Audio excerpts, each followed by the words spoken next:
Fala moçada, tudo bem com vocês? Comigo tudo ótimo. E vamos para o episódio 3 da nossa série Desvendando o Enem. E hoje o tema é genética, sim, a genética que vocês adoram.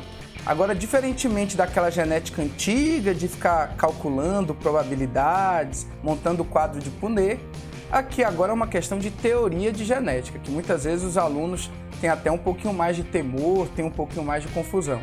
Mas tenho certeza que vocês vão tirar de letra. Sem mais delongas, segue o canal, ativa as notificações, dá um joinha para ajudar, solta a vinheta.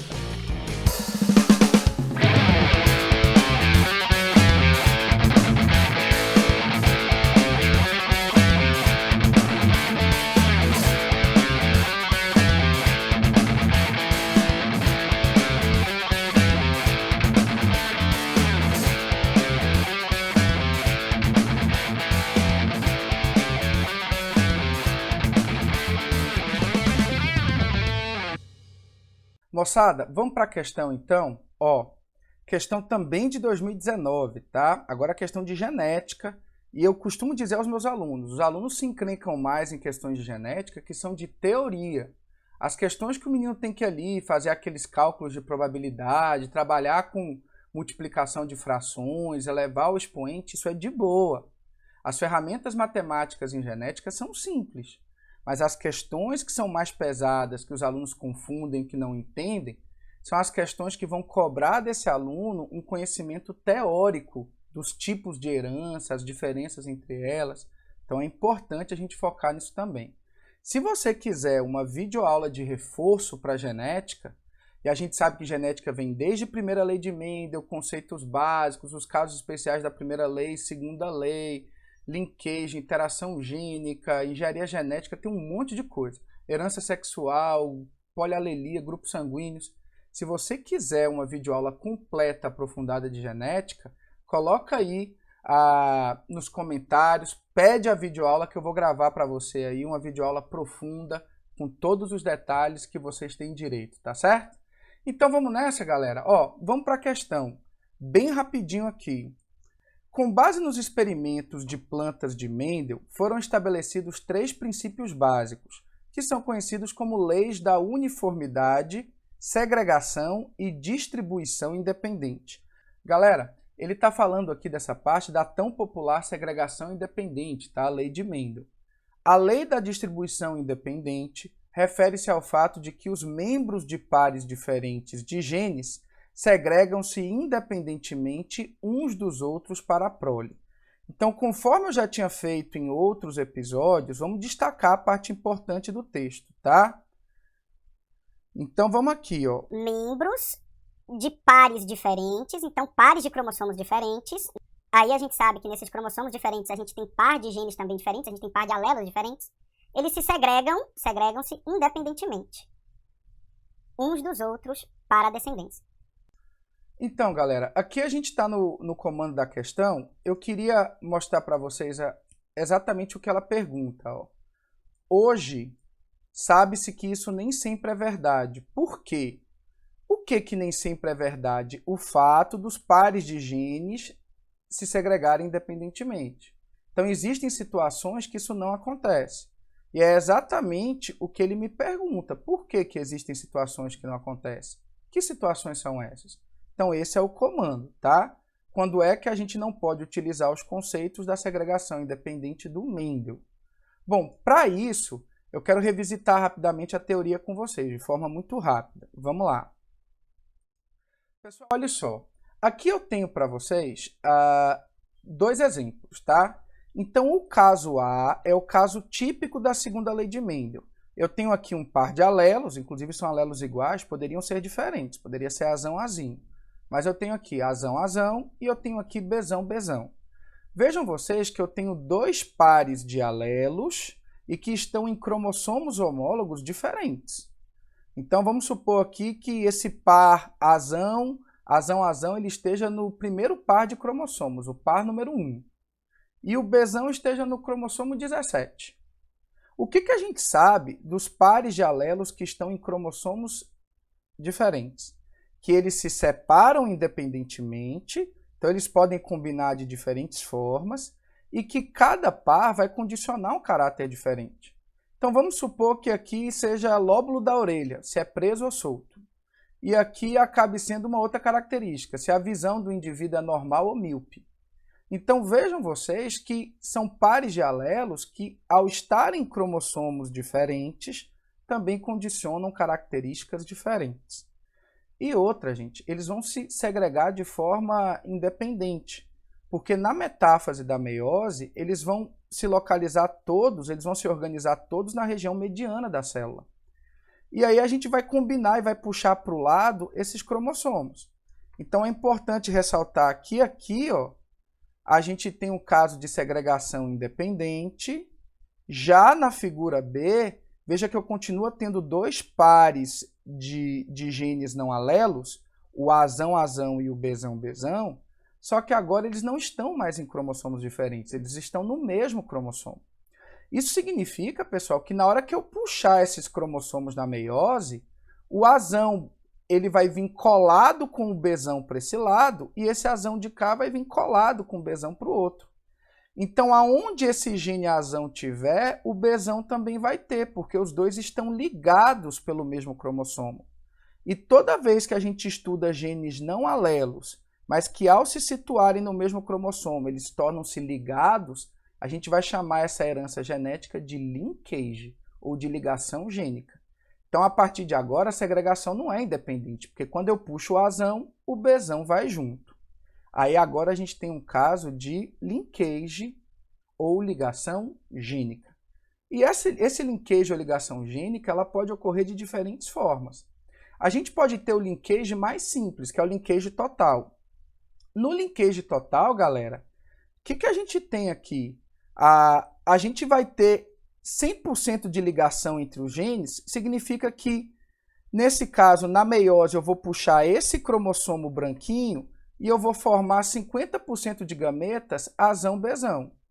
E o outro cromossomo que vai para o outro lado vão formar os gametas Azinho-Bzinho.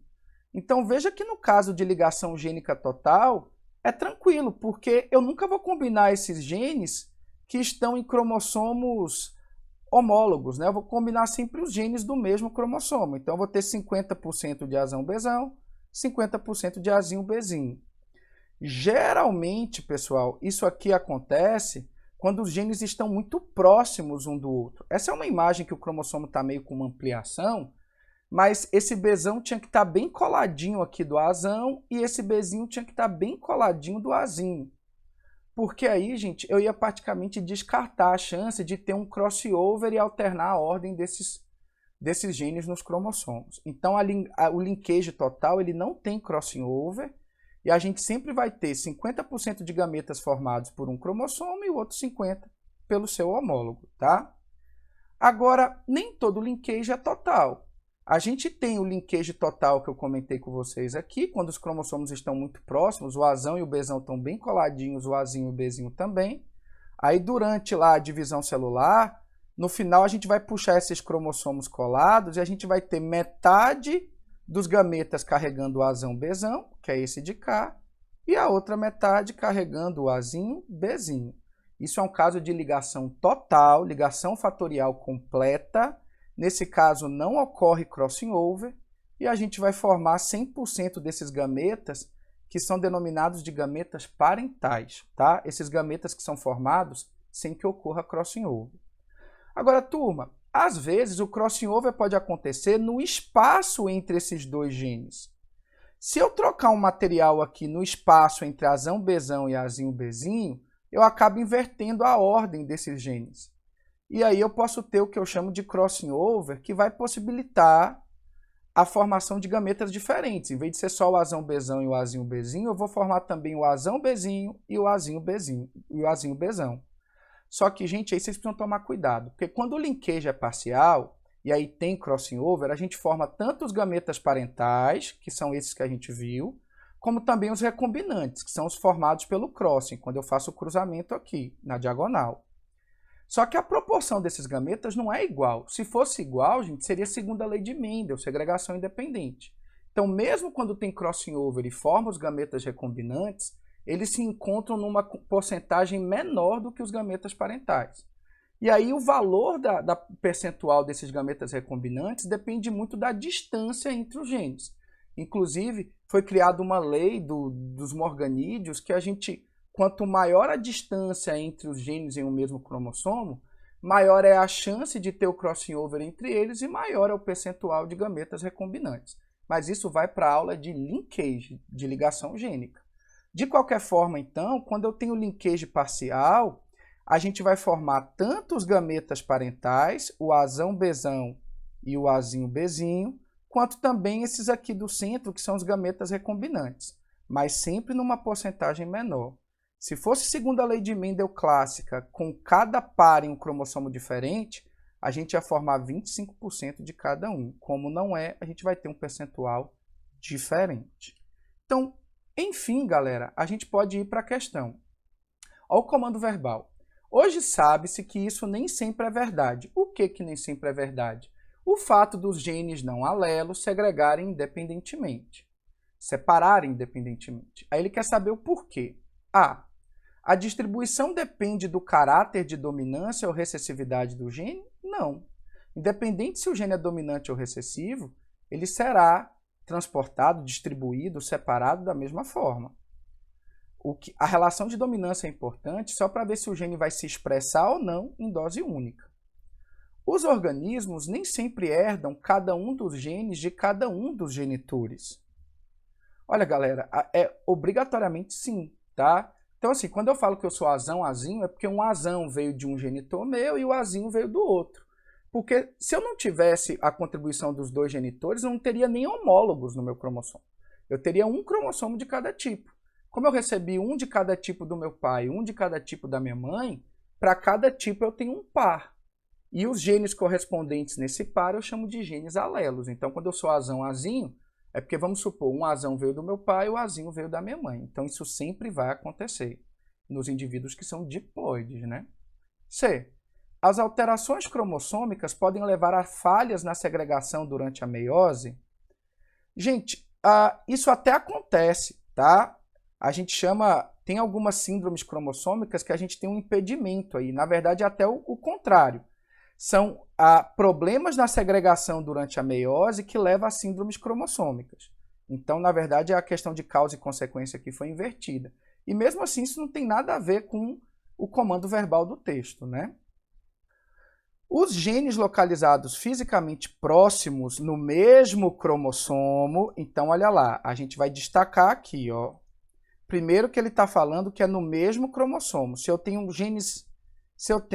pares de genes não alelos, se eu tenho genes não alelos no mesmo cromossomo, e eles estão fisicamente próximos, é porque deve ser um caso de linkage total.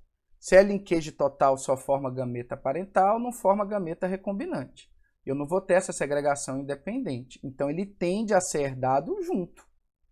É aquela história. Se eu tenho um cromossomo com o azão, bzão, e eu puxo ele para o lado, quando o azão vai, o bzão vai junto. Então, por isso que a segregação do bzão não é independente do azão, eles estão colados no mesmo cromossomo. Então, na letra D de dado, eu tenho uma alternativa que explica exatamente o porquê que nem sempre isso é verdade. Então, ela é a alternativa verdadeira para a gente. Aí, letra E. Os cromossomos, que contêm dois determinados genes, podem não sofrer a disjunção na primeira fase da meiose. Olha, galera, que pode. Aí, quando isso acontece, eu tenho uma mutação. Mas não é essa a explicação para que nem sempre eu tenha a segregação independente. É porque existe um grande caso especial que é dentro da normalidade, não é uma mutação, não é um erro casual, isso é normal, mas existem genes não alelos que estão ligados em um mesmo cromossomo. E aí, quando esse gene é segregado para um lado, o outro vai junto, então eles não se separam. Bom, nesse caso, então, gente, a gente vai marcar aqui a alternativa D de dado, que é a única que realmente explica o motivo, que é o fato dos genes estarem ligados em um mesmo cromossomo. Galera, acho que eu dei uma noção básica de linkage. Linkage, quando cai em provas, cai de forma mais básica, a não ser que você vai fazer algum vestibular bem específico que cobre trihibridismo e linkage. E aí depois é assunto para o nosso próximo vídeo de linkage, teoria, aprofundamento, tá certo? Um beijo a todos, muito obrigado. Não esqueçam de seguir o canal, dar o joinha lá para prestigiar. FOY, fui!